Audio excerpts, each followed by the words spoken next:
Ghanatube and a Oshe, Modofo Snowy, Masanso Atrasibio, Eddie Sem a Ecoso, Ewo, my Ganimu, Ebro, Maja Comedian, Natchez and Semo, Maquapo Bobo, Ebi, Ano, Eddie, Ebro, Yankotie, a year in Semo.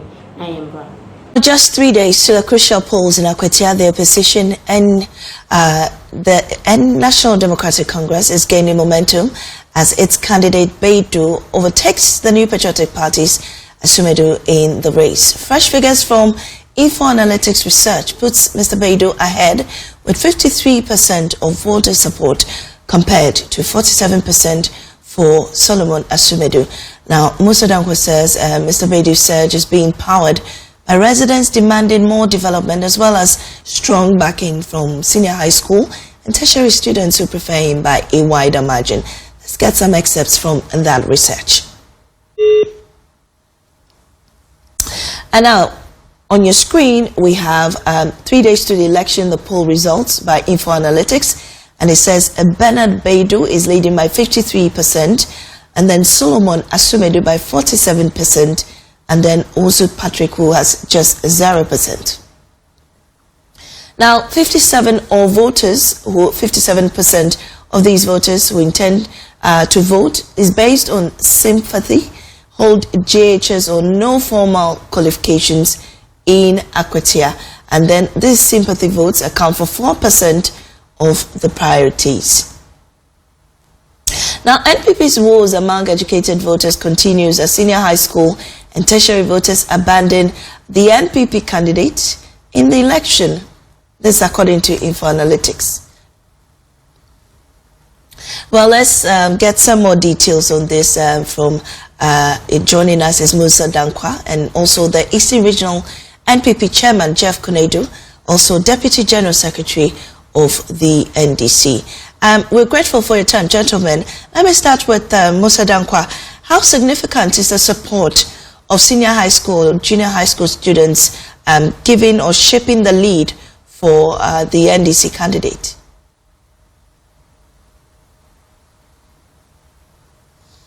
Kindly unmute and speak to us.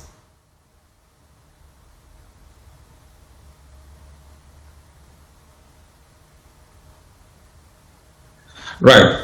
Can you hear me now? Better now. Okay. If you look at the demography of the respondents in Akwatia in terms of educational level, you will notice that a good number of them, 28% of them have senior high qualification, and then 28 has or have tertiary. These two blocks put together accounts for 56% of voters in Akwatia. So their views really matter. And unlike in other places where they are outnumbered by those with junior high and no qualification, in Akwatia it is quite high. So their views is going to be very, very important going forward. All right. Now, development issues are also at the heart of this election. What issues are really resonating with electorates? Now, when we spoke to the Akwatia voters, now the top issue for them when it comes to this by-election, it is developmental projects. 42% of the respondents say that they will prioritize development project over everything else. Then 15% they prioritize the economy, education 13%, jobs 10%, galamsey 8%. Sympathy 4%. So you can see that the developmental projects are quite very high in terms of the priorities of the people. And which candidate is pushing for these development issues most? Now, if you listen to the campaign that I've heard, both from NPP and NDC side, it appears it's the NDC who is pushing the narrative that when you vote for their candidate, you get developmental project because he's able to come to government and negotiate and lobby for you. Whereas it's going to be very difficult for the opposition candidate to do so. So I think that kind of messaging resonates with the people of Akwatia than anything else.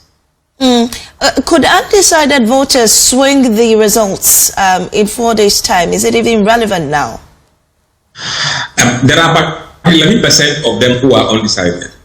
And among them, they are mostly floating voters who are undecided and those who don't tell us their party affiliation. And traditionally, and even the current dispensation, floating voters tend to vote for NDC, not NPP. All right, but so from these results, does this give a reflection of what's to happen in 2028? 2028 is too far from now. What we are doing, this poll is for the by-election in Abuja. Okay, right. Kindly hold on for me. Let me speak to the Eastern Regional NPP Chairman, Jeff Ghanatube. Well, Jeff, this is the result from Global Info Analytics. How do you react to these findings? Are they going to push you to change your strategy in any way? Can you hear me now? I can hear very well. Mami, how are you? I'm well. I hope you're well too. I'm doing well. Thank you so much. Great. I mean, there's this new information from Global Info Analytics on the Akwetia by-election that your candidate may lose to the NDC. What do you make of these findings?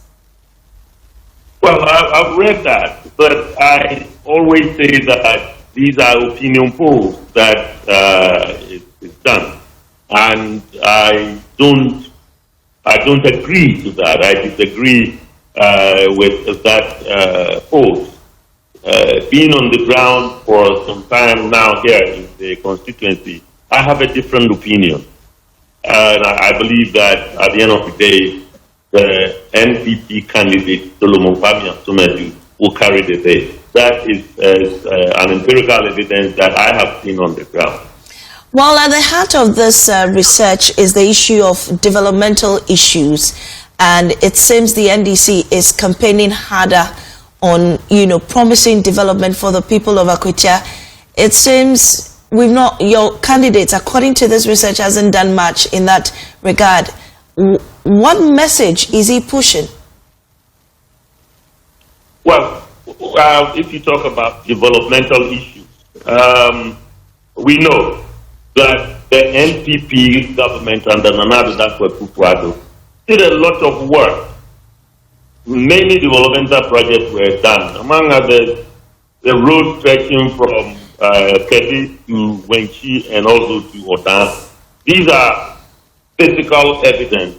Town roads of Wenchi were started. Kusi town routes were started. These are all developmental projects that were being championed by the NPP. But now we are not in government. But a promise of development is just a promise. And we know the NDC, they promise and they don't do it. And the people of the Akwetia constituency also is very much aware of these vain and empty promises that are being chunked out. For us, our candidate has been with the youth for so many years. He's a miner. He's been doing this in the mining industry, helping a lot of people out in these constituencies. And for that matter, we believe that they know he is the right person to champion their cause. Akwetia is a mining constituency, and a lot of people are engaged in that industry. And for that matter, the person who is involved in that industry can speak more and better for them when that person is elected as a member of parliament. Abusiafo ya fakulty ensem no aba obetimi e the comment abrame e comment section amejebe akenkan ni na e de amafefefe the sign so e carry room say aha eye Ghanatube so ensem a ekoti e ba bremo nyina no onsa ebeka e wa on subscribe na hit notification bell no se da bia ensem ye de tuma na wenya ne enter pass so sisi ade makram.